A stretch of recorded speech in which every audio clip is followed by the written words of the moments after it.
Hello and welcome to Women of the Middle East podcast. Women of the Middle East.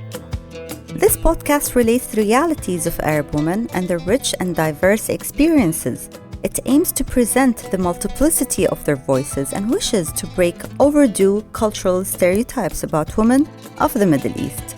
My name is Amal Al-Malki. I'm a feminist, scholar, and educator. This is Women of the Middle East podcast. Hello and welcome to Women of the Middle East podcast's Palestinian Women Voices. Etaf Rum is a Palestinian American writer, New York Times bestselling author, and entrepreneur. She has a bachelor degree in English language and literature, BS in philosophy, MA in American and British literature and philosophy. You are the Palestinian voice of a woman, Palestinian woman, who writes about stories that are so intricate and so intimate that you know that these women can be the different faces of Etaf herself. How much are you in what you write, and how much is what you write is the story of Palestinian women? Well, thank you, Ahmed, for having me. I'm so excited to be back. Your conversation last time really touched me. So I just wanted to preface this by saying thank you for having me. And that I'm so proud of you and the work that you're doing. It's really impossible to take myself out of my stories and my work, and it's impossible to take Palestine out of me. I feel like my Palestinian identity and my identity as a daughter of immigrants growing up in Brooklyn, New York, really shaped the way that I view the world, and it really bled into these characters and into these stories. And of course, Palestine is multifaceted and she's rich and diverse, and there's many of her stories. And so I felt like the best that I could do for her was to show up authentically and to show one of her stories through my own experiences as a Palestinian and through the experiences of women around me that, I've lived with and I've seen, and to try to bring those experiences to the page of literature, to fiction, in order to humanize us and to make us more real and more able for the world to really empathize with our struggles, especially in a world that really doesn't have our voices, and in a world where we're not really represented in the best ways or in any way at all. You know, your stories build upon a long and rich history of Palestinian feminist writings, like Sahar Khalifa's writings, for example. Yet, when their writings came from within, your writings came from the diaspora, depicting a new reality that represents the second generation of immigrants. The story of belonging is at the heart of that story, your story. And it's a very painful one, right? What culture should you belong to? What norms should you follow? Do you have a choice in all of these competing norms?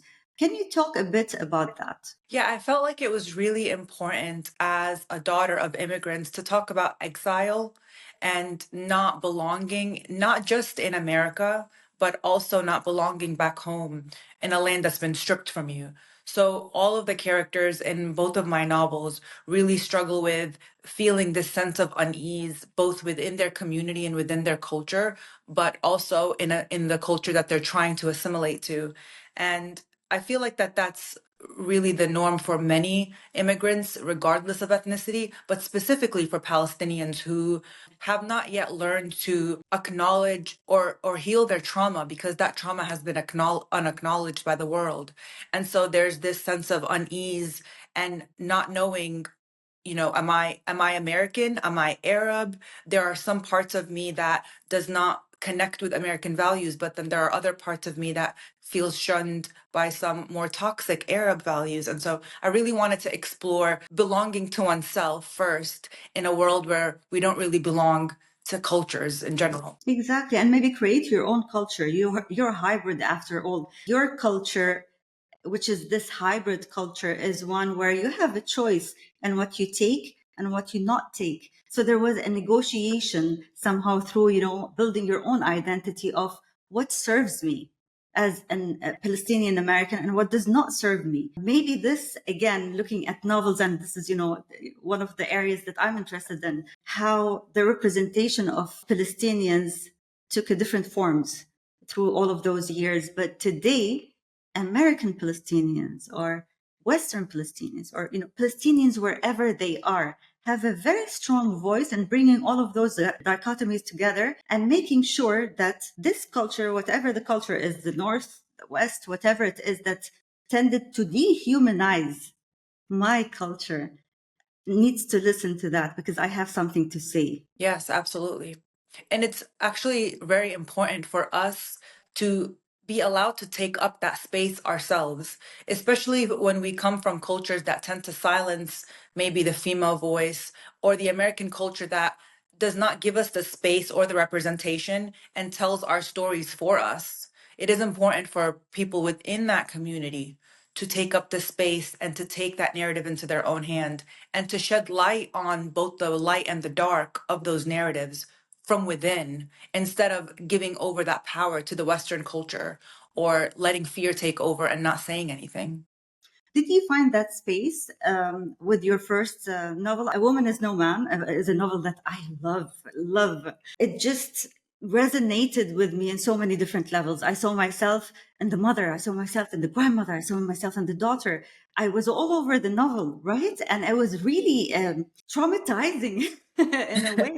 Because it's all about intergenerational trauma, made me really reflect on my own intergenerational trauma. But tell me about the reception, or the difference between the reception that you received after your first novel and your second novel, which I did not read until now. The novels were quite different, I will say. So with A Woman is No Man, I was a baby. Like, I hadn't never entered this world of writing, and I wasn't really exposed to much Palestinian literature growing up. And so for me, it was a very personal novel. I wanted to use that novel to talk about the ways in which I felt the intergenerational trauma was present in my lineage. I wanted to give those women a voice, and I wanted to actually explore my own trauma through those stories, because I felt very intuitively that many women would benefit from this, that that I wasn't alone in these struggles.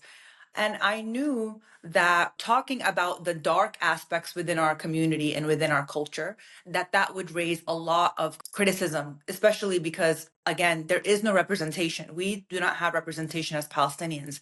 And so for me to, for the first time ever, have this representation and then use it and not talk about just the light and rainbows, to also talk about very dark aspects of our culture, including the stigma behind mental health, including the domestic abuse, which of course is universal, but we cannot deny that it is present within our some aspects of our community. And I wanted to talk about that.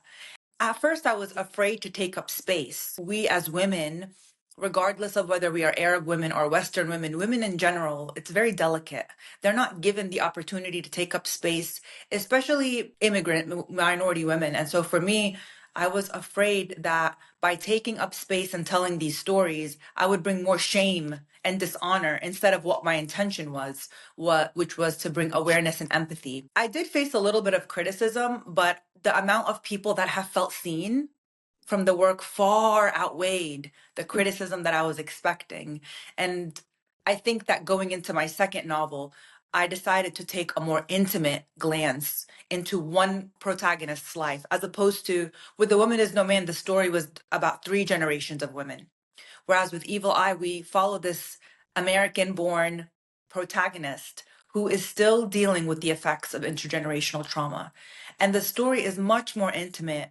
And I think that because many readers have already humanized Palestinians in their eyes because of A Woman is No Man, that the Evil Eye just took them one step further. So I did not actually face any of those criticisms with Evil Eye. In fact, I felt like people probably wanted more of A Woman is No Man. They wanted more violence, they wanted more domestic abuse, not understanding that our stories are rich and varied, right? That we do not have one single story. And so yeah, the reception of both novels have been very different. I'm so grateful for both of them. I think that they both have allowed me to take up space and have allowed other women through reading them to understand the value of being authentic and speaking your truth. If I am write an article about domestic violence in the Arab world and publish it, outside that Arab world, the first thing that happens that it would feed into Oriental images and stereotypes about Arab and Muslim women. Of course, conflating between both, because not all Arabs are Muslims and not all Muslims are Arabs. So even white feminism uses and feeds on those writings and use it against us. Whereas in your case, we're talking about double oppression, really, of Palestinians. Absolutely. So how do you deal with those kind of things? And I bet you were faced with that. That's the key word here. It's the double oppression. And so a lot of times when I was approached about adding to the stereotypes and the Orientalism through my work, the argument was, how can you allow Western readers to have more to use against us?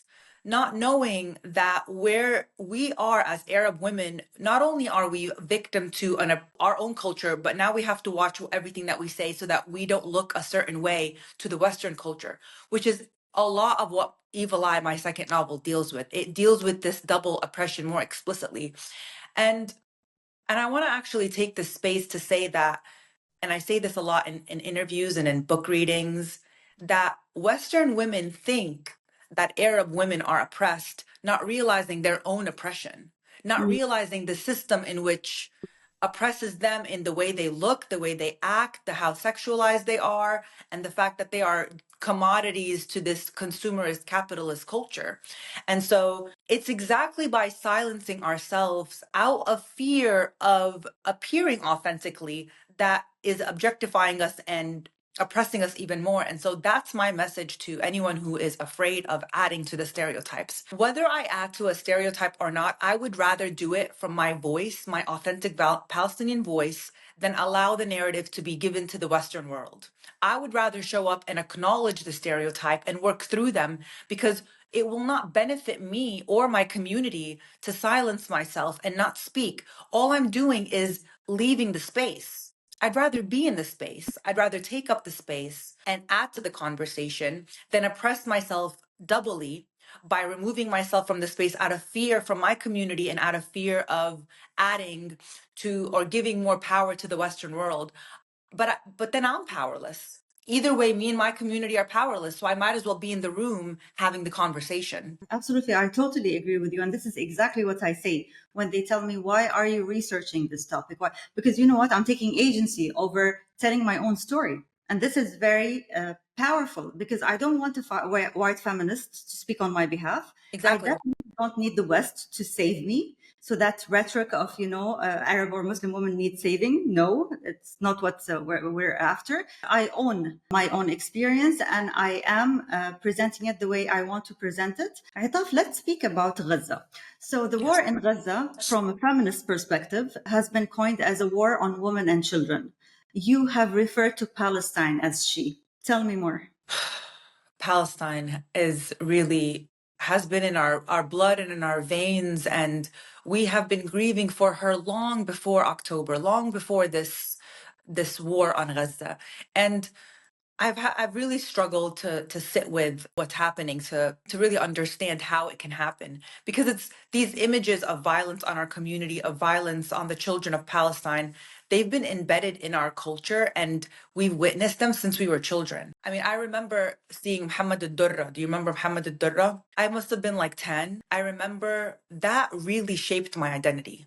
Watching him die on TV in his father's arms, and nothing was done to stop it. I remember that really solidifying to me what it meant to be Palestinian and how powerless we were and how dehumanized we have been by the media and by the Western world.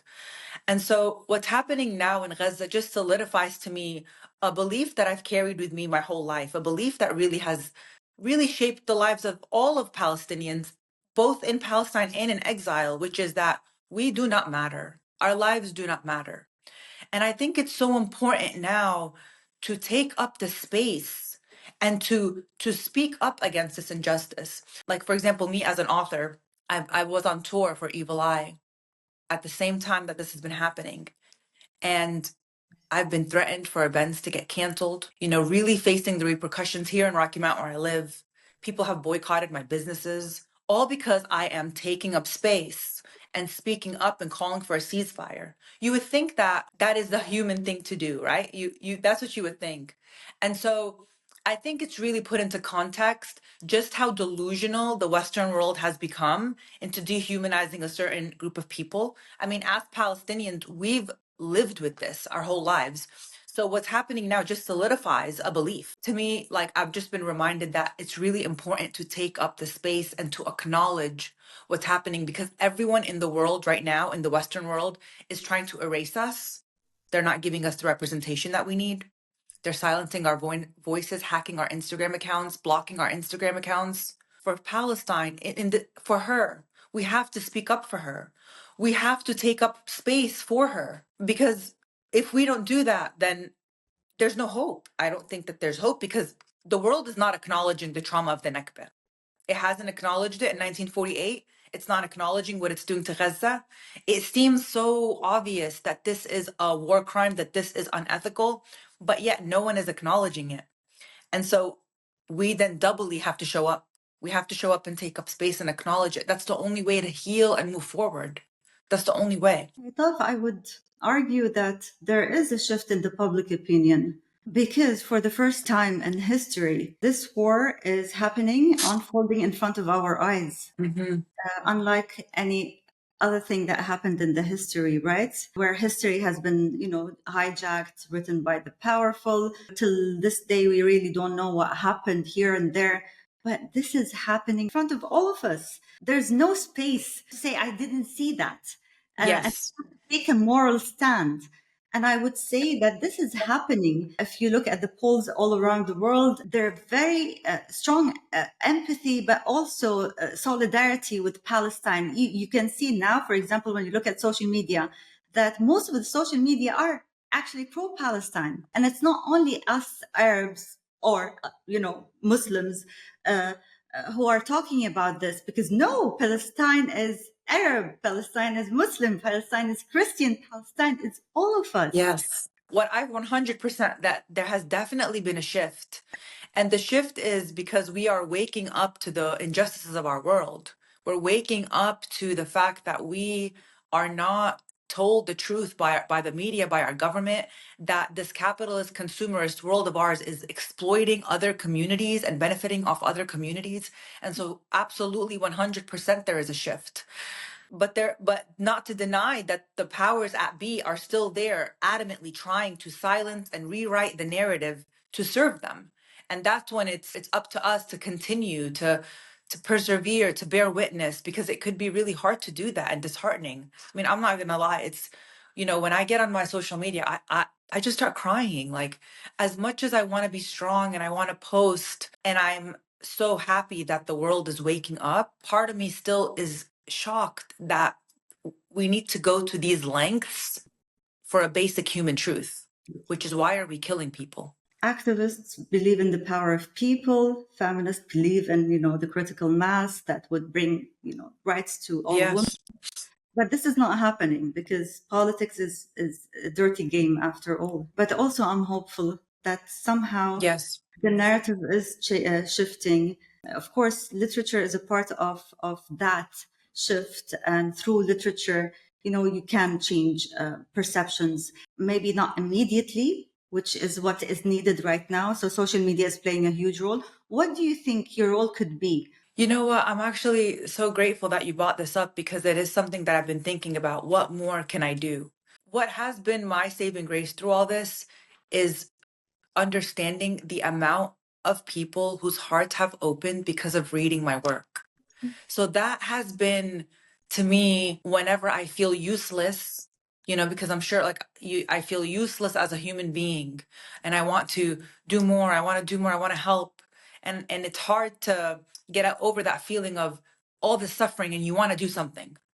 And it's time and time again, the emails, the messages, your novels. I read your novels. I can't believe what's happening in Palestine. I didn't know about Palestinians. I didn't know about the women's struggles. I was exposed to it through your stories. The amount of those messages, it reminded me, because what, as writers, we write in a bubble. We think, all right, I'm writing, I don't really know the effects of this.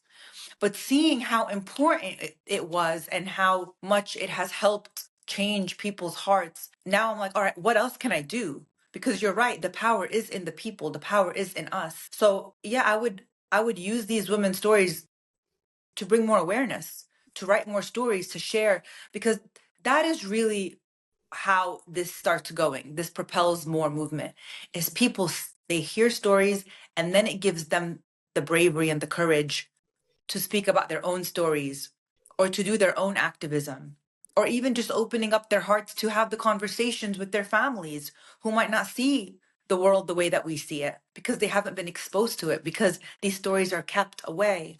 There is a bias called similarity bias. Right now, as hybrid as we are globally, where you see in the States people of all shapes and colors, all we need to do, as you said, is tell a story, from a human to a human. Yes. This is all we need, rather than play on the, similarity bias.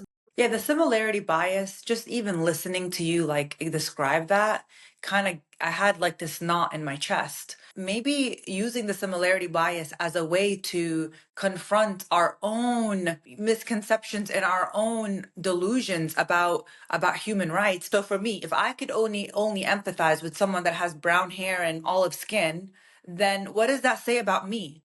Or if I'm a Western person, just like it was easier for the Western world to empathize with Ukraine because they were all blonde hair and blue eyes, but they don't see the kids in Palestine and the kids in Sudan. They don't see those kids as real kids. I mean, that's where the conversation should start, really. Should start right there. Because where have we come in society where we now identify ourselves by the bag of skin that we're wearing? Because we are souls here on this earth. But unfortunately, we have become so individualistic and so materialistic and so nationalistic and so just disconnected.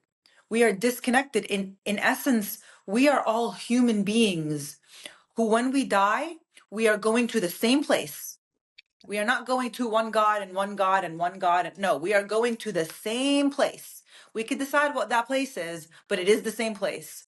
And so it doesn't matter what skin we're in. And that is where we should start. This is about Palestine, but this is about more than Palestine. This is about how we have become so selfish and so disconnected from the entire world and the suffering of the entire world. And the suffering of one is the suffering of another. Maya Angelou says, we are not free until everyone is free.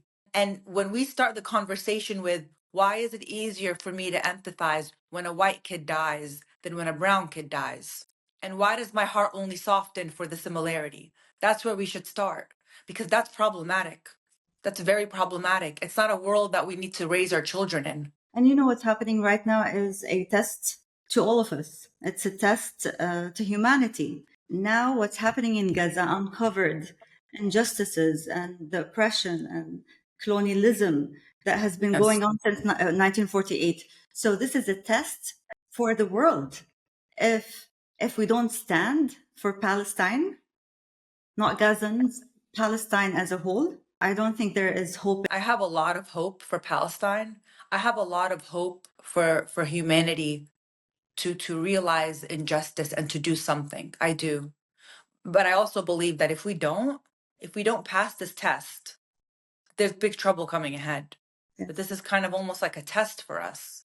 Yeah. Like, are we just going to be silent and go back on our phones and go buy our Lululemon purses and our Stanley cups or whatever it is that we do? I really believe that life will never go back to normal, and we will make sure that Palestine is in every single story we tell, in every lesson we give, in every conversation we have. We're no longer going to play political correctness, because you know what? Political correctness is a tool to oppress us rather than to give us the voice that we are, that we need to tell our own stories. So definitely, this is our chance to keep the story of Palestine alive. Etaf, always lovely to talk to you. I love talking to you. You're such a force and you're doing so much. I watched your episode with Linda a couple of weeks ago. It was beautiful. It's so encouraging to see the work of my fellow women, my Arab women. I'm so honored to be even in this conversation or contributing to it in any way that I can. This is Women of the Middle East podcast. Thank you for listening and watching. To stay up to date with Women of the Middle East podcast, you can subscribe and don't forget to rate us. If you would like to contact me directly, you can do so on Instagram or via email.